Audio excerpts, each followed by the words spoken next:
Welcome back to Living Out Loud. I'm Susan Carp, the Executive Director of the Arlington Council on Aging. You know, it's been a while since we've been in studio to film, probably about a month and a half. Last time we were in here, I think, was at the tail end of August or first time of September. So we're wanting to really jumpstart the fall season with some guests today. I'm very honored to have Judy and Caroline. They both are here from the SMP program. So you might say, what is the SMP? Well, that's Senior Medicare Patrol. So without really doing much disservice, if you will, if I were to try to talk about it, I'm actually going to turn it over to Judy. Judy, I want to say welcome. Thank you. Caroline, thank you for joining me here on the studio today. So Judy, tell us a little bit about SMP. What is it all about? Okay, let me sort of give you a little background to what triggered my interest in it, and I think that'll help explain why I got involved. When I went on Medicare 4.5 years ago, I started to become aware of things in the news, in the newspaper about Medicare, and I realized that Medicare was under attack in two ways. First, that some people in Congress wanted to cut Medicare, and second, that there's fraud that occurs with Medicare. There are some dishonest, devious healthcare providers in this country, in this state, that bill Medicare for things that don't occur. So I kept this in the back of my mind, and then one day I got an email from AARP asking if I was interested in being a volunteer with Senior Medicare Patrol. And I proceeded to learn about what it was, and I said, I think this is something that I want to get involved in. And basically what I learned is that Senior Medicare Patrol is an education and outreach program that empowers Medicare beneficiaries, consumers, to be informed consumers about their health care just the way we are when we buy a television or a refrigerator. If something goes wrong, you want to call somebody and get it fixed. So what Senior Medicare Patrol does is it educates Medicare beneficiaries, their caregivers, and their families on how to protect your benefits that you're entitled to from Medicare. So that's how I got involved. Now, Senior Medicare Patrol is a federally funded program. It's been around, I think, for 20 years or so, and really been active here in Massachusetts for about 10 years. And it's volunteers, basically like me, that go out and spread the word. So it's a pretty much a peer-to-peer program where me, as a Medicare beneficiary, is going out and talking to other Medicare beneficiaries. And I think that sort of gives you more credibility with the audience. Yeah. So Caroline, do you want to add anything to that? Oh, that's great, Judy. Thanks very much for that. My role in the SMP program is that I recruit and train and support volunteers like Judy. Okay. So any of you out in the audience that would be interested, like Judy, in learning more about the Senior Medicare Patrol program and helping others understand their Medicare benefits and get the most out of them, I encourage you to call our office and inquire about training and volunteering, right? Right. Good group of people that we have. And we are statewide. We cover the whole of the state of Massachusetts. We have volunteers all over the state, and we go to senior centers. We do presentations at some community organizations, some faith groups. We go to health fairs and resource fairs like Arlington Town Day, for instance. Any place really that will have us where people are on Medicare and are interested in learning about their Medicare benefits. Right. Now your offices are based in Lawrence. In Lawrence. We're based in Lawrence. All right. Right. And we have a staff of 2. We have 2 paid staff, and we have a volunteer force that's all over the state, yes. Well, and to add to that, one of the paid staff is actually an Arlington resident. That's right. So that even adds greater depth to this program. Right. Lucelia Prates is our director, and she lives right here in town. Right. She's lived here for a long time. Well, she has. And as a matter of fact, she also was a former Council on Aging board member. That's I'm not right. sure if you're aware of that. Yes. So very close ties. Yes. So, you know, as far as how I look at SMP, certainly, and will give you the floor to finish talking about SMP, but As many of you know, we have the Arlington Elder Abuse Task Force. And within that task force, we look at the financial exploitation piece. So what, Judy was beginning to talk about with SMP is that, in looking at your Medicare bills, to see if you have been charged for something that you otherwise didn't have the procedure. I thought we might talk a little bit about one of the tools. Judy, you want to present this? Well, could I say something first about the size of the problem, why we're concerned about Medicare fraud and abuse? Nobody really knows for sure how much Medicare fraud and abuse goes on. The estimates that we've seen are $60 to $90 billion, okay? Now, a year. A year. And the Medicare budget, Medicare and Medicaid budget, is about $800 billion. So we're talking about roughly plus or minus 10% of the Medicare budget going to things that are not benefiting anybody except some greedy healthcare provider. So it's a substantial problem. All right, so that's sort of what we're dealing with.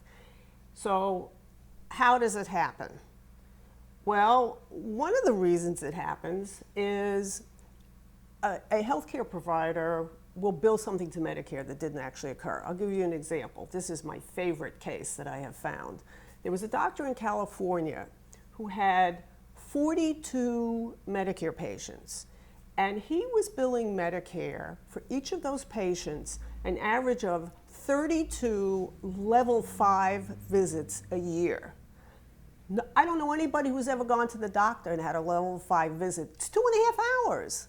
I mean, the guy was not a psychiatrist, so obviously he was billing for things that were not happening. Okay. Maybe these people were there, half a dozen, I don't know, whatever it was. But he got found out when Medicare made available statistics on billings by different healthcare providers, and a watchdog agency in California called him out on it. So that's how he got caught. So you say, how did this happen? Well, those 42 people obviously were not looking at their Medicare summary notices that you get quarterly. And if they were, they probably were thinking, oh, I don't care. It's not coming out of my pocket. Medicare is paying 80%. My Medicare policy is paying 20%. And it's not costing me anything, so I don't care. Well, the fact of the matter is, yes, it is costing you something because your tax dollars are going to Medicare. You're paying that monthly Part B premium to Medicare, and you're paying for your Medicare policy. So it is coming out of your pocket, and you need to think about that when you look at that statement. So that's probably the major problem. The other problem is that until recently, the contractors that process the Medicare billings from the healthcare providers had no incentive to do any kind of checking of this data because they were getting paid based on the claims that they processed. Well, that's starting to change now because you would think we have all these sophisticated computers in the world. Credit card companies can do all this data analytics to find problems. Why couldn't Medicare figure out that this character in California was billing at a rate that was just way too excessive and look into it? So those are the two issues.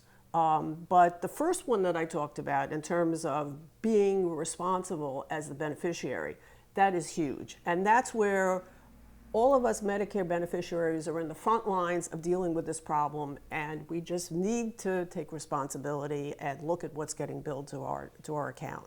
Right, and if Judy, I'm just going to ask because I don't know. So you've mentioned the level 5s. Now, under Medicare or any supplement, are there a limit to how many level 5 visits you can have in a year? No. Okay, so that then wouldn't trigger, oh gosh, I'm getting billed now for something that I thought was automatically going to get paid. And we want people to go to the doctor and have the checkups and do the preventative care to stay healthy. The whole intention of Medicare is to have a healthier, happier senior population. So, the last thing we want to do is suggest that people not use their benefits. We want them to use their benefits, but use them well.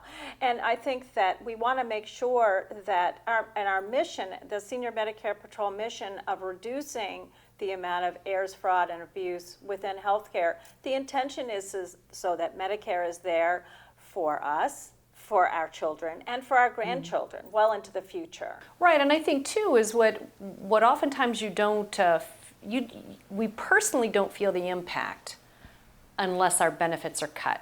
So if I could kind of reframe this, that when we talk about the fraud that's coming through, we know that Medicare has their budget. Then we know that there's another set of billions in there that are fraud. Those losses aren't assumed by some other budget. They're assumed by the Medicare budget. Right. So you potentially, by turning a blind eye to what might be coming to you quarterly in your statement, is that you're actually taking part in the reduction of benefits that you have yet to receive in years ahead. Exactly. So this is the piece that I really like to focus on, because many times we don't react because we're reacting to something that's happened to us. But the reality is that the Medicare budget is set. You have a boatload of fraud going on in there. So if it's attacked by the consumer, which Senior Medicare Patrol takes the consumer piece and having the consumer be educated, empowering them to take a look at their statements and to be a part of, in essence, a whistleblowing. You know, that if you're seeing something that doesn't look right. And so that piece, I really want to make sure that folks realize that anything that they can do to prevent fraud has the potential of adding on or maintaining the benefits in Medicare that they have. Absolutely. Right. So a lot of people we're having an increase in our Part B premiums. People are noticing that healthcare premiums are going up, health insurance premiums are going up, healthcare is costing more. Well, this is one reason why it's costing more. And so we all have a responsibility, an obligation even, to really make sure that the services are being delivered efficiently and effectively. Right. So, another example of, we say there is no charge, questionable charge, too small to raise a question about. There's a case in Iowa several years ago when the flu shot was given. This is the time of the year where all think about our flu shots. Yeah. And when the flu shot was given several years ago, it turned out that the vaccine that they gave was ineffective. And the company announced that everybody was going to have to get another flu shot. That was bad news for somebody like me that doesn't like shots. But in any case, everybody, good thing I didn't live in Iowa. But you had to go back and get a second flu shot. The company said that they would absorb the cost. They would not bill Medicare. There was a lot of publicity about that and so forth and so on. Yeah.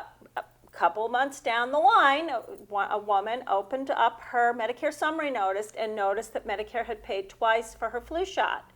And she said, wait a minute. That wasn't supposed to happen. It was $10 or $15. She didn't pay. It wasn't, she wasn't paying for that. Right. But she noticed that it had been billed twice to Medicare. And so she called her SMP, and it turned out that it was a $1.2 or $3 million return to the Medicare Trust Fund. Million. Because for all those Medicare beneficiaries, a lot of flu shots. a lot of flu shots and a lot of double billing. So, What a great example, though, Caroline. Where you take something as benign, as small, as a flu shot, multiply it by how many people to get to 1.2 million. Right. Now, we often say, people will say, what's the difference between error, fraud, and abuse? Maybe that was an error. I mean, I don't know.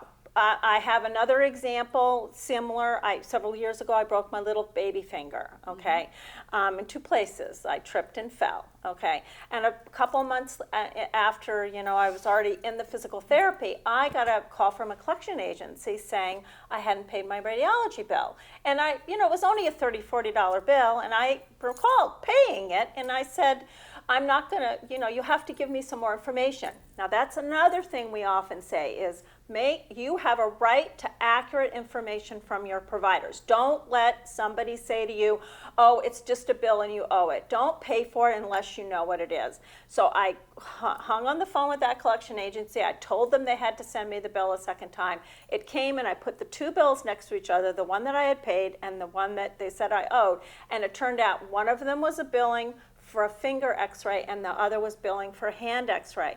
I never had a hand x-ray, okay? Now, I would like to think that that was it was a mistake, that the person that coded, that billed, they clicked the number for hand x-ray, they realized their mistake, but they didn't go back and make it correct. Now, if you multiply that all over the Medicare system, we have another situation like the flu shot. Right. Well, these are really good examples. Now, I must say, I'm glancing down at the table, and I see some a series of papers here that I'd like you to address at this point, if we could. Sure. Well, this is the tool that we offer to anyone that comes to our programs. It's called a personal healthcare journal. And the idea of the personal healthcare journal is that it's a place for you to record your individual healthcare experience yourself.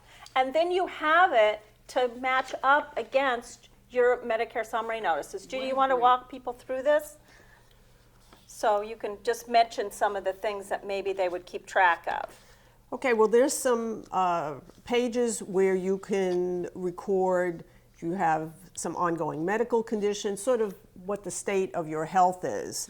And then there is a place to record anytime you go to a hospital or a doctor's visit, and then at the back of it, there's actually a place to also record your vaccinations, which is helpful. And you know what I find interesting, though? This is actually a really good tool to use because you only get your statements quarterly, correct? Right. And so, if you're on traditional Medicare, those that are on a Medicare Advantage plan, where they're on a private insurance plan like Tufts, Blue Cross Blue Shield, AARP, United Health, they will get monthly explanations of benefits. But those that are on traditional Medicare get their Medicare summary notices every 3 months. Yes. well, and I think with this, it's an easy reflection to go back, date, and who you saw, and you can compare against your. So for as something as simple as this, and that's free. As a matter of fact, we still have some in our office. You'd have to call and ask for Mark Waxmonsky.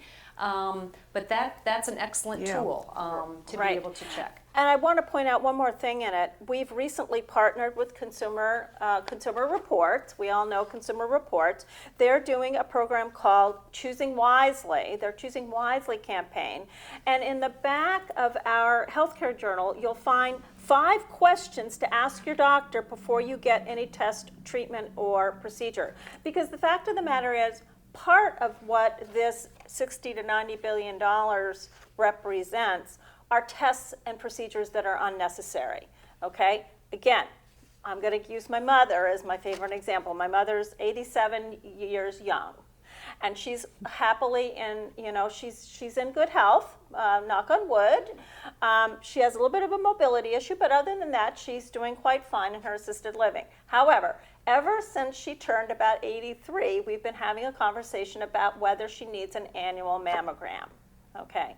Because there's different ideas and recommendations on your mammogram, but the question really for somebody in their 80s now, she's 87, if you have that mammogram and you show up with cancer, is she going to be a candidate for chemotherapy or radiation therapy? Probably not. She's probably too frail for that.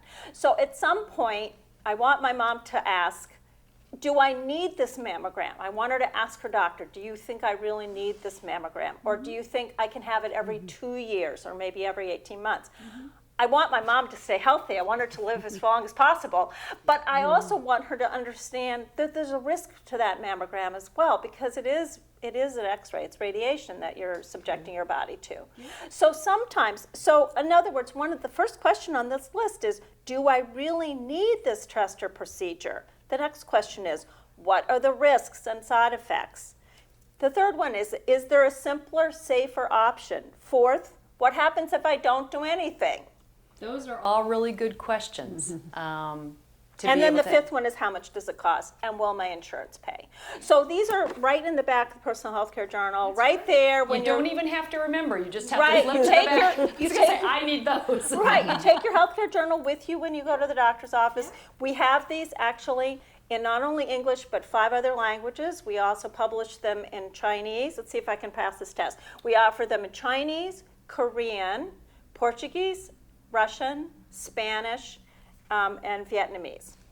Oh, that's excellent. So we have them in language for our native language speakers in those languages. So, and all our materials. So then this is our brochure, on don't be a target of Medicare fraud and medical identity theft. Right, and we know, because this is practice what we preach.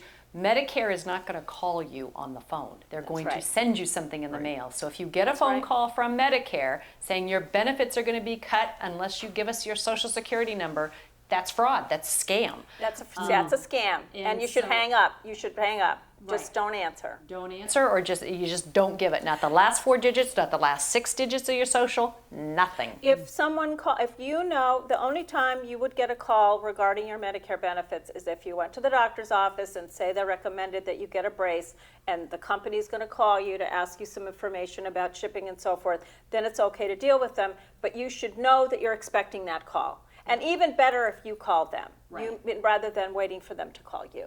Good. Do you have anything to add on that, Judy, that I've thought about, haven't thought about?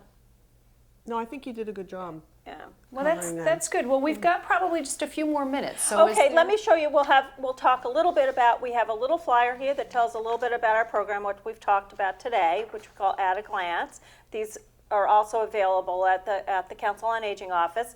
We have our resource guide for health and wellness resources within the state of Massachusetts, and this explained we're first, our program, the Senior Medicare Patrol, and then Healthcare for All, and there's a health quality organization that monitors and manages health quality questions. So you have a question, perhaps you felt you were discharged from the hospital too soon, you can complain to Levanta.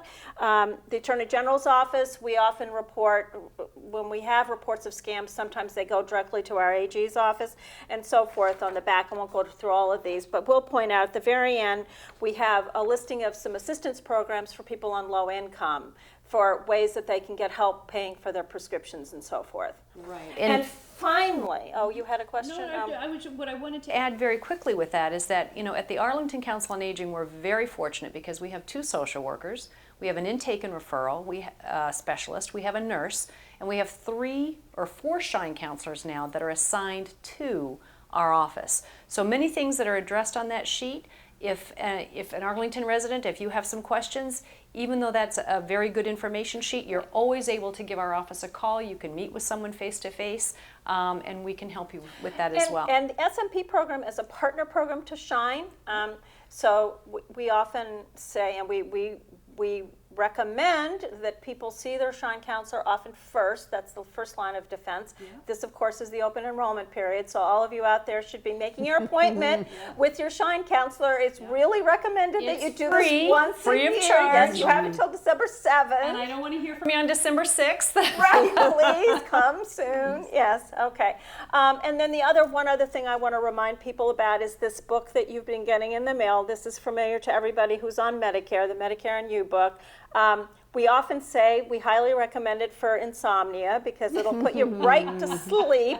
Yes, but on the other hand, please don't throw it in the trash. Please put it somewhere safe on your shelf because it really is a resource manual. Don't try to read it cover to cover unless you are trying to go to sleep.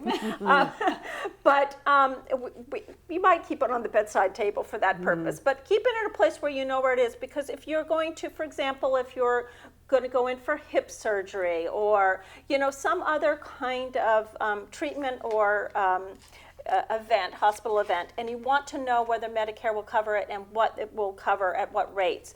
There's a good index here in the beginning of it, and it explains all of the rules and so forth here. And for those of you at home that can't see it quite as well, you see I wear glasses, large print. Large print, yes. And I appreciate that. Right. And theoretically, if you're on Medicare, you got one in the mail within the last couple of weeks. Those of you are getting ready to go on Medicare, so you're just coming up on your 65th birthday. You won't get one until after you've already enrolled. But we have copies of this, and we will make them available to Susan. So if you want one, we can get them to you. Great. They're again, free. Free resource. Oh, love those items. Love those items. So is there any other little thing that we want to share before we need to be wrapping up?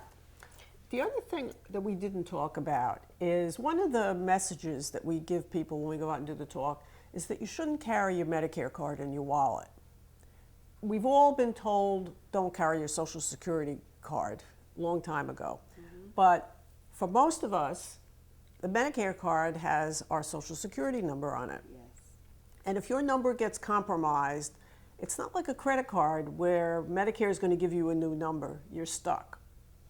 Right. So we tell people, well, we don't recommend carrying the card. Then people say to me, well, you know, suppose I have to go to the emergency room, or I'm in a car accident and I'm taken to the emergency room. I can tell you from personal experience that it is not an issue.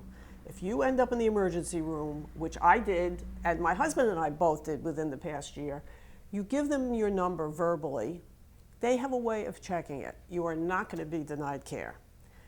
And the other part of this is that Medicare, after all these years, finally is moving to a system where they're going to assign random numbers. Like, remember in Massachusetts, our driver's license used to have our Social Security? Well, if the state of Massachusetts could figure out how to come up with the system, I think Medicare should be able to do it too. And they are in the process right now. And from what I understand, is people that are just turning 65 now and going on Medicare, even if it's just for the Part A because they're still working, they are getting independent numbers that are not their Social Security number. Okay, So- that's a So very random good- generated number, and theoretically by 2019, everyone will be getting new numbers. Now there is we're gearing up for fraud around that, because again, we're worried that people are going to start, the fraudsters out there are going to abuse that and call people, et cetera, and tell them that they have to give them information. But once we know more about how this is done, we'll get information out on that. But just as a general rule, Medicare does not call you. That's right. So you could see that this conversation could go well beyond our time that we have on Living Out Loud. And I really appreciate you both coming on the set today and talking to us about this. It is very important. So we now know that SMP is Senior Medicare Patrol. It really is a consumer-driven, peer-driven initiative, if you will, to address Medicare fraud. We certainly have been talking today about some tools that you can have, whether it's the doctor's visit, what's called the Personal health care journal. But I really do thank you for coming on, and I do ask you that if you have any questions or concerns about the things that we talked about today, reach out to our office. Let us know how we can help. I want to thank you for joining us. Thank you again. We appreciate you coming, and we welcome you back to Living Out Loud until I see you again. Thank you very much.